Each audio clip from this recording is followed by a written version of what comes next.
Daniel Abad, muchas gracias por estar con nosotros. No, gracias por invitarme. Bueno, se conoció el índice inflacionario de enero, 6%. ¿Es un indicativo, una tendencia, marca algo?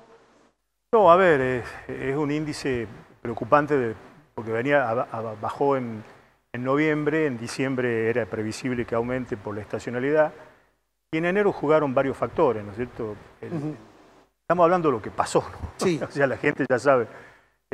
Jugaron varios factores, la sequía, eso impulsó el tema verduras, frutas, después hubo muchos aumentos de energía, de precio, de la tarifa, también el tema de combustibles, ¿verdad? Carne, turismo. Y la estacionalidad del turismo. Entonces, lo preocupante, digamos, sigue siendo que las mediciones que se están haciendo, algunas consultoras que se dedican a eso, febrero está subiendo más de lo que venía subiendo, digamos, febrero en otros años, ¿no? Y esto da una pauta de que la inflación sigue ahí vivita y coleando, y bueno, yo creo que no va a cumplirse la meta del 3% que se fijó el ministro de Economía para el mes de abril, capaz que sea mayo, junio, de acuerdo a cómo vaya, porque la inflación tiene mucho impulso. Y esto es bueno aclararlo porque, a ver, yo coincido con aquellos que dicen que si vos frenás la emisión monetaria, ¿no es cierto?, que es un problema monetario, yo coincido totalmente, pero menos en Argentina. Porque en Argentina tenemos otra naturaleza, digamos. Primero, si bien es cierto, hay mucha gente que está bancarizada, incluso los planes sociales, no hay crédito, el sistema de crédito privado no existe prácticamente, salvo las tarjetas de crédito, algunos créditos personales, no hay hipotecas, ¿verdad? Entonces, manejar la política monetaria para bajar la inflación tiene que ir acompañado de otras medidas, ¿no es cierto?, que algunos le llaman de shock o de estabilización, pero que inevitablemente generan recesión. Y en un contexto social como vive Argentina no da para eso. Es multicausal, acá hay gente que aumenta por las dudas. Sí. ¿Verdad? Bueno, hay gente... el dólar estuvo inquieto y la gente aumentó los precios. Claro, porque el dólar blue, el blue. dólar paralelo, claro, porque lo toma como parámetro, ¿no? Entonces dice, Claro. por las dudas, yo no sé cómo va a venir la lista de precios de la remarcación y todo lo demás, entonces aumenta por las dudas. La Argentina es bastante complicada para bajar la inflación, ya lo hemos vivido en la historia, y bueno, vamos a ver cómo reacciona el gobierno frente a esto, teniendo en cuenta que febrero, les repito, viene dando un poco alto las primeras semanas, y marzo es un mes estacionalmente alto, ¿no es cierto?, por la escuela, los chicos, ¿no es cierto? Bueno, Claro. Vamos a ver. Daniel, a mí me preocupan dos cosas. Primero, el dólar blue inquieto y el Banco Central perdiendo reservas. Estos dos elementos en la Argentina generan corridas, aumento de precios, que la gente se pone nerviosa y el mercado también. Sí, ahí hay un elemento adicional que es la sequía, ¿no? Generalmente, siempre en enero y febrero hay pocos dólares, más ahora que se adelantaron los dólares con el dólar soja, digamos, se vendieron. En la Argentina siempre hubo poca oferta de dólar en enero y febrero, y después se espera la cosecha gruesa en marzo-abril, que es la de la soja. Pero según las estimaciones que están haciendo los expertos en climatología, están hablando de que se va a perder aproximadamente un ingreso de 14.000 millones de dólares como consecuencia de la sequía, justamente en la cosecha gruesa. Sí. Entonces, cuando algunos operadores miran eso, digamos, miran que va a haber probablemente pocos dólares si no se revierte el tema lluvia, que además el Banco Central no tiene dólares y está vendiendo.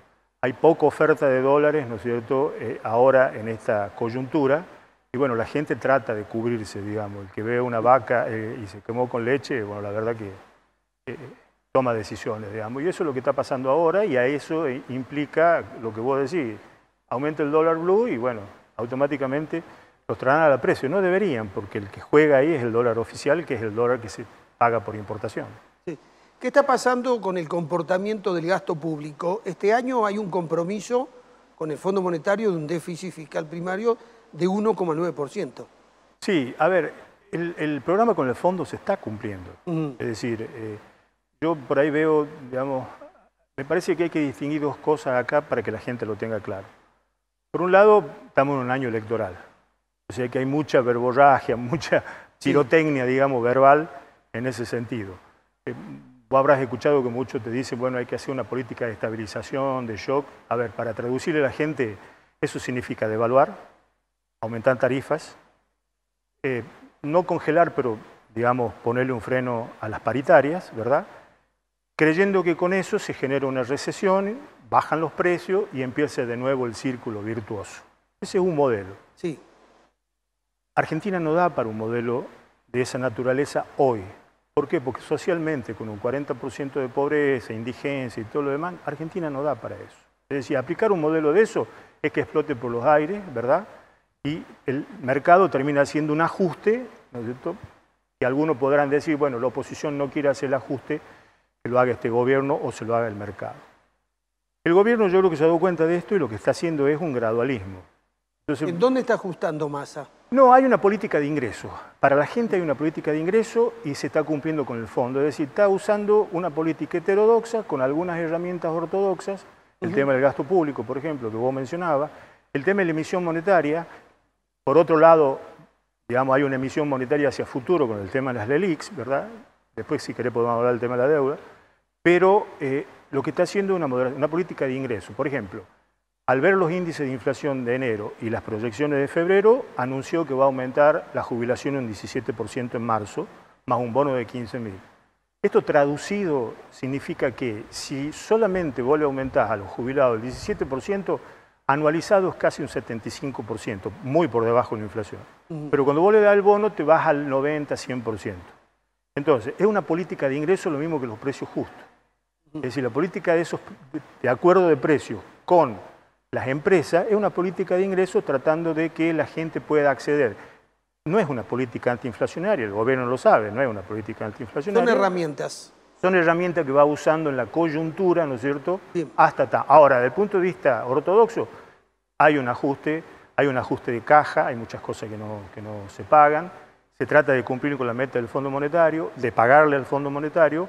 Bueno, vamos a ver qué pasa con la acumulación de reservas, teniendo en cuenta lo que hablábamos hace un rato, ¿no es cierto?, que es que vamos a ver cómo da la cosecha gruesa, que es la principal fuente de ingreso de divisas que tiene el país. Sí, pero hay una contracara. Se dice que el litio puede ayudar un poco, las exportaciones de litio, y Massa aseguró que se va a importar menos gas en el invierno, por lo tanto también habría ahí... Hay que ver el balance, ¿no es cierto?, comercial y el balance de cuenta corriente donde está la cuenta capital. Hay un acuerdo con Brasil, ¿no es cierto?, para que Brasil no le compre el gas a Bolivia, cosa que ese gas venga para nosotros y a cambio nosotros le daríamos electricidad. Son todas medidas que seguramente van a ir tomando para ver cómo, digamos, evoluciona la economía. En un año electoral, acá lo importante es tratar de bajar la inflación. Porque si no baja la inflación, vos sabés que la gente te vota con el bolsillo 15 días antes. Sí. Yo creo que a eso van a apuntar. Yo decía en la editorial, antes que llegues al estudio, si baja la inflación, Massa es candidato y el gobierno puede esperar una buena performance electoral. Ahora, si la inflación se le complica, puede perder peor, con una diferencia mayor a la que le ganó Macri a Scioli. Bueno, la historia dice eso. Digamos, si vos agarrás, qué sé yo, para no irnos tan lejos, la década del 80, la década cuando explotó en el 2000, el mismo Macri en el 2019, que subió la inflación, acordate que la recibió con el 25, la entregó con el 52, perdió las elecciones, porque en el medio hacía un ajuste. Es decir, la inflación es lo que te marca, digamos, el ritmo del bolsillo y la gente, por eso, digamos, se están llevando adelante paritarias. Dentro de esa política de ingreso, vos fíjate que los salarios cayeron en términos reales un 5%, los formales y los informales se habla de un 30%, son números del INDEC. Pero dentro de los formales vos tenés gremios como, qué sé yo, bancarios, camioneros, que subieron muchísimo por encima de la inflación y gremios que no lograron ese porcentaje. El promedio te da 5. Entonces, gente que nos escucha va a decir, pero no, si a mí yo perdí mucho con la inflación. Y otros dijeron, no, la verdad que yo estoy más o menos acomodado con la inflación. Bueno, son políticas que van a ir caminando en el tiempo y bueno, han fijado una pauta del 60%. Vamos a ver si se cumple. Bueno, UTA pareciera que dio una buena señal al gobierno, hace un acuerdo por el 30% para el primer semestre, pero después tiene que revisar y ver cómo sigue.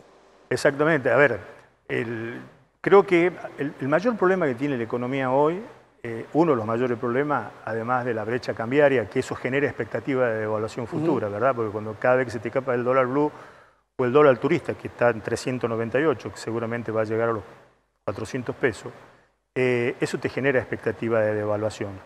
Entonces te genera que vayas al dólar, ¿no es cierto? Y especules con eso. Y otro de los temas que te genera, digamos, es la indexación. Es decir, cada día, cualquier convenio, cualquier contrato, fíjate la discusión de la ley de alquileres, es acortar los tiempos.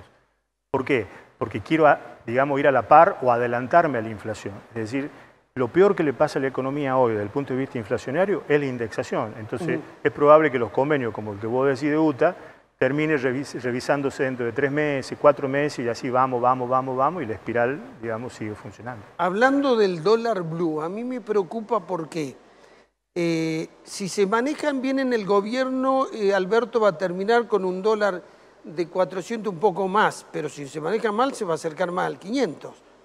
Sí, pero también hay que tener en cuenta ahí que si vos tomás cualquier periodo, digamos, y lo actualizás por inflación, hoy el blue tendría que estar arriba de los 500 pesos. Sí, eso es real.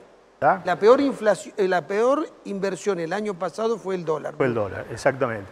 Por eso ganó la tasa de interés. Por eso, a ver, el tema de la corrida contra el dólar, para diferenciarlo del 2001, el 2001 había mucha gente que estaba endeudada en dólares. Entonces explotó todo, el corralito, corralón y todo lo demás. Hoy no hay endeudamiento en dólares de la gente. Entonces, la escapada del dólar te pega por el lado de la inflación, ¿verdad? Porque te enerva la inercia inflacionaria.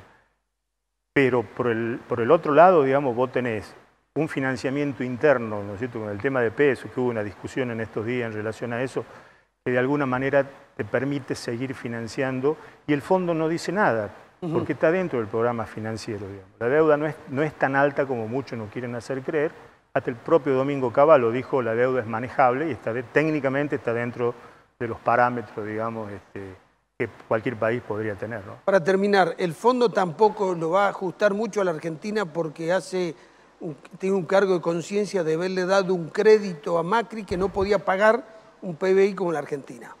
Sí, además el mundo... ¿Es tan responsable como Macri el fondo de... Seguro, y además el mundo está complicado. Es decir, el mundo, seguimos con el tema de la guerra Rusia-Ucrania.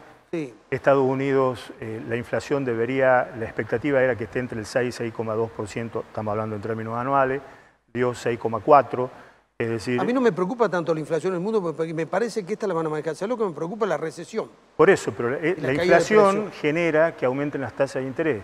Cuando aumentan las tasas de interés hay lo que se llama un vuelo a la calidad, entonces todo el mundo se refugia en los bonos del Tesoro de Estados Unidos, ¿no es cierto?